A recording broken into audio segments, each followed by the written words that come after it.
नमस्कार, मैं हूं आपके साथ कपिल शर्मा और एमसीडी का चुनाव बहुत ही दिलचस्प मोड़ पर है और विधानसभा उपचुनाव के जो नतीजे आए हैं उसने इन चुनावों की जो रंगत है उसमें एक तड़का और लगा दिया है। हमारे साथ इस वक्त खास बातचीत के लिए दिल्ली बीजेपी के अध्यक्ष मनोज तिवारी मौजूद हैं।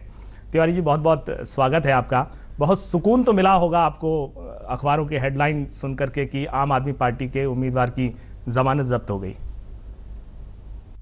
नहीं, जो मैंने सोचा था वैसे हुआ और जैसी करनी वैसी भरनी। तो जो आम आदमी पार्टी जिस प्रकार से जनता को तकलीफ दे रही है, जनता ने अब उनको तकलीफ देना शुरू कर दिया। मैं समझता हूँ ये एक बड़ा सबक है।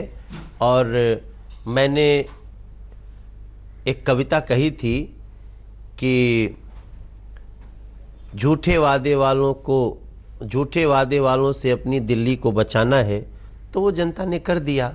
राष्ट्रवाद के मुद्दे पे जो व्यक्ति आतंकवादियों के साथ हो, जो व्यक्ति सैनिकों पर पत्थर फेंकने वाले सैनिकों को पास जाकर ह्यूमिलिएट करने वाले लोगों के साथ हो, जो भारत तेरे टुकड़े होंगे के साथ हो, हम छीन कर लेंगे आज़ादी के साथ हो, ऐसे अरविंद केजरीवाल और राहुल गांधी का तो ऐसा बुरा बुरा असर होगा इस देश में। अभी तो ये शुरुआत है।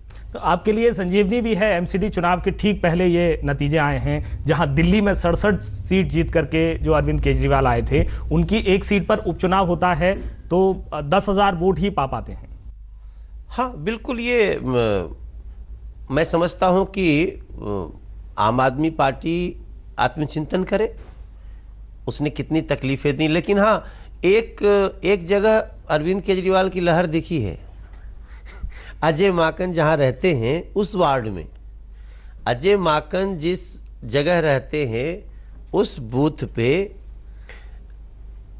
अरविंद केजरीवाल को 82 वोट मिला है और अजय माकन को 81 वोट मिला है। तो अब आपका जो मुकाबला है वो किससे है? आम आदमी पार्टी से है या फिर कांग्रेस से है?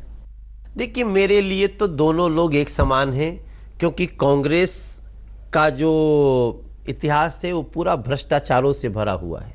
हम समझते हैं पूरा देश भूला नहीं होगा। वो कोयला से लेके scam, 2G scam, Commonwealth scam, जितना राशन टैंकर दिल्ली का सब। और अब उसी राशन और टैंकर घोटाले में अरविंद केजरीवाल भी शामिल है, आम आदमी पार्टी भी शामिल है। अब ये थोड़ा सा आगे बढ़ गए, ये हवाला कारोबारी भी हो गए, ये फर्जी डिग्रीधारी भी हो गए, व्यभिचारी भी हो गए, बलात्कारी भी हो गए। अच्छा, अरविंद केजरीवाल ने तो खैर कोई प्रतिक्रिया दी नहीं है, लेकिन जो बात मनीष सिसोदिया ने कही कि ये तो सिर्फ एक उनके विधायक के प्रति नाराजगी थी, क्योंकि वो राजौरी गार्डन को छोड़ करके चले गए थे पंजाब चुनाव लड़ने के लिए। तो पंजाब तो मुख्यमंत्री अरविंद केजरीवाल भी चले गए, मनीष सिसोदिया भी गोवा चले गए थे, वो अरविंद केजरीवाल पंजाब चले गए थे। तो कोई उनका जो विधायक था वो अकेले थोड़ी गया, वो गया था वहाँ से उप मुख्यमंत्री बनने और अरविंद केजरीवाल मुख्यमंत्री बनने गए थे। तो ऐसे लोगों को तो जनता ऐसे ही लाती है। मैं समझता हूँ इन लोगों की नीयत इतनी गंदी है, उसका समीक्षा जरूर होना चाहिए दिल्ली में। अब देखिए, कल वैशाखी थी, हम भी सुबह गए कहीं गुरुद्वारा में जाके मत्था टेका। सद्भावना आपस में बनी रहनी चाहिए। अरविंद केजरीवाल का बैसाखी पे एक ट्वीट तक नहीं आया है कल से। मतलब अब चुनाव होता है पंजाब में तो आप पंजाब के भाषा के लिए ये कर देंगे, पंजाब छोड़ो दिल्ली में भी आप करने लगेंगे, सब कुछ शोबाजी करेंगे, खूब बड़े बड़े होर्डिंग लगाएंगे, बड़ी बड़ी आप वो चित्रकारी करके सब कुछ बताएंगे, और जब चुनाव खत्म हो गया तो आप बैसाखी का शुभकामना भी नहीं देंगे। ये नीयत में खोट है अरविंद केजरीवाल और ऐसे लोगों। क्योंकि आम आदमी पार्टी ने तो अपने जो होर्डिंग पोस्टर है उस पर विजेंद्र गुप्ता का फोटो लगा दिया केजरीवाल के साथ जो है। क्या वो मनोज तिवारी को मुकाबले में नहीं मानते? अब आप सोचिए, उस व्यक्ति की कुटिल राजनीति है ये। वो एक्चुअली उनका क्या सोच है इसके पीछे ये तो वही जाने। लेकिन ये सवाल उठता है कि आप दिल्ली को क्या समझते हो? दिल्ली को समझते हो कि दिल्ली के लोगों के मन में विचार नहीं है, उनका सेंस नहीं है, बुद्धि नहीं है? आप क्या दिखाना? मनोज तिवारी बीजेपी का अध्यक्ष है और आप कहते हो कि एमसीडी अरविंद केजरीवाल की या विजेंद्र गुप्ता? अरविंद केजरीवाल मेयर बनोगे क्या है आप are you fighting for mayor? Vijender Gupta ji हमारे मेयर के कैंडिडेट हैं क्या? लेकिन शायद उनका दिखाने की कोशिश थी कि मनोज तिवारी कहीं मुकाबले में नहीं है। अच्छा तो मनोज तिवारी एक्चुअली क्या है क्योंकि ना, उन्होंने ऑप्शन भी दिया, तो अगर विजेंद्र गुप्ता का फोटो हटाएंगे तो विजय गोयल का लगाएंगे, मनोज तिवारी का नहीं लगाएंगे। अब यही आप समझिए, तुमको इतना डर क्यों लगता है मनोज तिवारी से? एक्चुअली ये मनोज तिवारी, मैंने हर बात सच्चाई से करी है। ये जैसे ही मनोज तिवारी को सामने लगाएंगे तो ये तो बात करने लायक भी नहीं रहेंगे।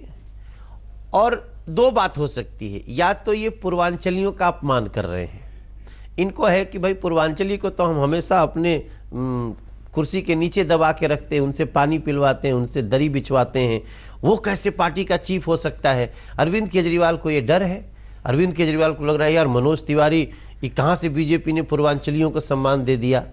बीजेपी सबका साथ सबका विकास पे है, हर समाज को बार बार कभी इसको कभी उसको मौका देती है।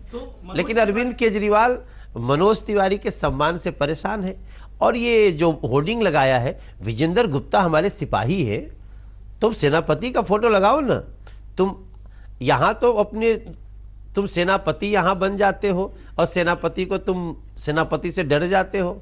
तो मनोज तिवारी का मिशन एमसीडी क्या है, क्या चाहते हैं मनोज तिवारी एमसीडी में? क्योंकि बीजेपी ने मनोज तिवारी को अध्यक्ष बनाया, एक चेहरा चाहिए था एमसीडी में बीजेपी को। तो मनोज तिवारी क्या मिशन लेकर के आए हैं, या फिर सिर्फ एक चेहरा है मनोज तिवारी?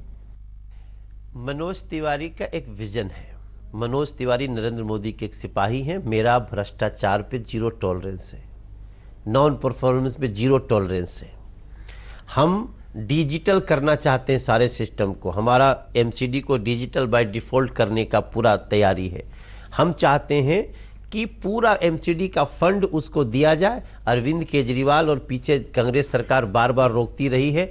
हम उसमें एक्ट में सुधार करके हम एमसीडी का पैसा, ये नेशनल कैपिटल टेरिटरी है दिल्ली, एमसीडी का पैसा उसके पास जाए ताकि वृद्धों का पेंशन दिया जा सके, लोगों को जो दवाइयां हैं वो समुचित रूप से बांटी जा सके। स्वच्छता सहायकों का, मैंने सफाई कर्मचारियों को हम स्वच्छता सहायक कहना शुरू किया, स्वच्छता सहायकों का वेतन मिलना शुरू हो जाए। ये विजन है मनोज तिवारी का। तो मनोज तिवारी ने सारे पार्षदों के टिकट काट दिए। क्या मनोज तिवारी को लगता है कि पिछला जो 10 साल का कार्यकाल था बीजेपी का, उसमें बड़ा भ्रष्टाचार था, जो पार्षद थे वो करप्ट थे, इसलिए उनका टिकट काट दिया गया? बिल्कुल नहीं। अगर हम उनको भ्रष्ट समझ के हटाते तो हम उन्हीं पार्षदों को अपने प्रदेश का महामंत्री क्यों बनाते? वो पार्षद अब प्रदेश चला रहे हैं। हमारा राजेश भाटिया महामंत्री हैं प्रदेश के, रविंद्र गुप्ता महामंत्री, अध्यक्ष के बाद 3 ही महामंत्री होते हैं, उसमें 2 पार्षद हैं। पार्षद हमारे प्रदेश अध्यक्ष बने थे, अब हमारे से पहले सतीश उपाध्याय जी। बात ये नहीं कि वो भ्रष्ट थे इसलिए हटाए गए, हम नए चेहरों को मौका देना चाहते हैं, नई लीडरशिप लाना चाहते हैं। इसमें क्या बुराई है भाई साहब? अच्छा, दिल्ली के बारे में एक बात है कि मोदी जी महाराष्ट्र जीत जाते हैं, मोदी जी उड़ीसा में भी नगर निगम के चुनाव जीत जाते हैं, स्थानीय चुनाव जीत जाते हैं, मोदी जी यूपी भी जीत जाते हैं, मोदी जी जो है तमाम जगह पर उनकी जीत होती है। लेकिन दिल्ली में आकर के उनका जो विजय रथ है वो ठहर जाता है, रुक जाता है। तो इस जिंक को, इस जो बाधा है उसको कैसे तोड़ेंगे आप? तो कल टूट गया, रजौरी गार्डन से टूट गया। जीत का दौर जारी है, अब दिल्ली की बारी है, रजौरी गार्डन हमारी है, अब आगे एमसीडी की बारी है, वहां भी जीतेंगे। आपके सामने मनोज तिवारी है, क्या दिक्कत है? सब अच्छा होगा सर। लेकिन क्या मनोज तिवारी आश्वस्त हैं इस बात को लेकर के कि एमसीडी में जो तीनों एमसीडी हैं उसमें बीजेपी की सत्ता होगी? इतने सारे जो फेल्यूर हैं एमसीडी के भी, क्योंकि 10 साल से एमसीडी थी, इतने सारे आपके पास पुराना तजुर्बा है कि आप 2 बार विधानसभा चुनाव यहां पर हार चुके हैं। आप कभी एमसीडी के द्वारा बनाए गए पार्क में बैठिए, आपको लगेगा हम सुंदर सी दिल्ली में बैठे हैं। आप एमसीडी के कूड़े से बिजली बनाने के संयंत्र को देखिए, आपको पता चलेगा एमसीडी कितने अच्छे से प्लान कर रही है। एमसीडी के द्वारा एलईडी जो बल्ब लगाए गए हैं साउथ एमसीडी में पार्कों में, सड़कों पे आप उनको जाके देखिए, आपको फील एकदम कनाडा और पेरिस जैसा आएगा। ऐसा किया एमसीडी ने। चलिए चलिए, हम आपसे बातचीत करते रहेंगे, मनोज तिवारी से खास बातचीत का सिलसिला जारी रहेगा, लेकिन रुक रहे हैं एक ब्रेक के लिए। ब्रेक के बाद जब लौटेंगे तो मनोज तिवारी से पूछेंगे कि क्या वो दिल्ली बीजेपी अध्यक्ष पद की एक्टिंग कर रहे हैं। टिकट बंटवारे में भी सुनने में आया था कि मनोज तिवारी ने डोमिनेट करने की कोशिश की, लेकिन सांसद माने नहीं और काफी झगड़ा हुआ। ये सब अफवाह है ना कपिल जी। अब झगड़ा आज हम जो ये तो अभी तो कहने का अगर अरविंद केजरीवाल 56 इंच की जीभ से काम ले रहे हैं तो 56 इंच की जीभ से तो कुछ भी बोल दो।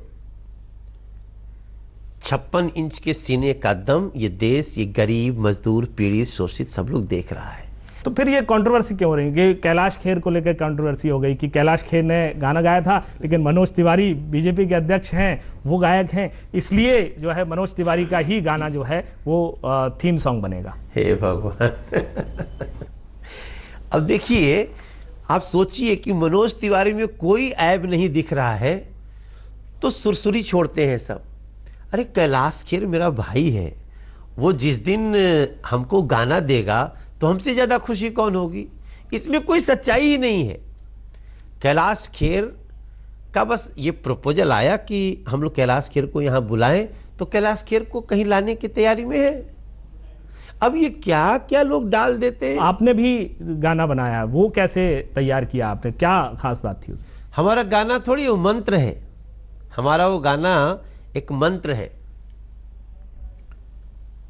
कि भाजपा दिल में भाजपा दिल्ली में, झुग्गी झुग्गी जाना है, हर घर में दीप जलाना है, झूठे वादे वालों से अपनी दिल्ली को बचाना है। जिसने जेब पे डाका डाला, गरीब जनता के, जिसने जेब पे डाका डाला उसको सबक सिखाएंगे। अपनी दिल्ली को हम दिल्ली के बच्चों के चेहरे पर खुशियां बिखराएंगे। चलिए मनोज जी, बहुत बहुत शुक्रिया हमसे बातचीत करने के लिए, बहुत दिलचस्प आपसे बातचीत रही। तो ये थे मनोज तिवारी, अपने बेबाक अंदाज में बहुत सारी बातें कहीं, और हमारी शुभकामनाएं हैं आपको अगले एमसीडी चुनाव के लिए। Thank you so much.